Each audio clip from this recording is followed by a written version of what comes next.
Team India star batter Virat కోహ్లీపై మాజీ opener ప్రముఖ commentator Akash Chopra ప్రశంసల జల్లు కురిపించాడు.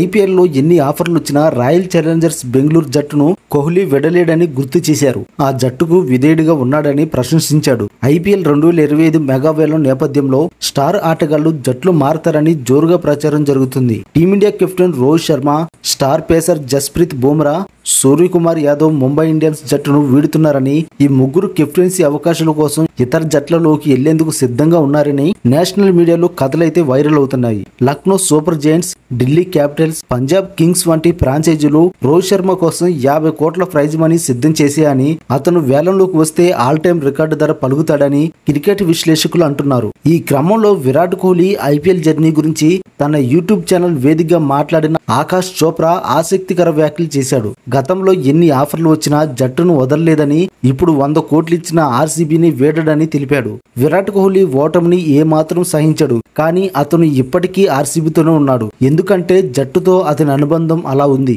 లాయల్టీ అంటే రాయల్టీ. ఐపీఎల్లో అతనికి చాలా ఆఫర్లు వచ్చాయి, కానీ ఏనాడు ఆర్సీబీతో ఉన్న సంబంధాన్ని తెంచుకోలేదు. అతను ఎప్పుడూ ఆర్సీబీకి విధేయుడిగానే ఉన్నాడు. అదే అతను ఏంటో తెలియజేస్తుంది. అరంగేట్రంలోనే ఐపీఎల్ 2008 సీజన్ లో ఆర్సీబీలోకి అడుగుపెట్టిన విరాట్ కోహ్లీ అప్పటి నుంచి ఆ జట్టుగా ఆడుతున్నాడు. జట్టు క్షేమం కోసం ముందుండే కోహ్లీ ఐపీఎల్ 2022 మెగా వేలం సందర్భంగా తన ప్రైజ్ మనీని కూడా తగ్గించుకున్నాడు. ఒకే జట్టు తరపున అత్యధిక సీజన్లు ఆడిన ఏకైక ప్లేయర్ కూడా విరాట్ కోహ్లీ కావడం విశేషం. 17 ఏళ్ల ఐపీఎల్ చరిత్రలో 3 సార్లు ఫైనల్ చేరిన ఆర్సీబీ ఒక్కసారి కూడా విజేతగా నిలవలేకపోయింది. ఇదొక్కటే కోహ్లీకి తీరని లోటుగా మిగిలిపోయింది.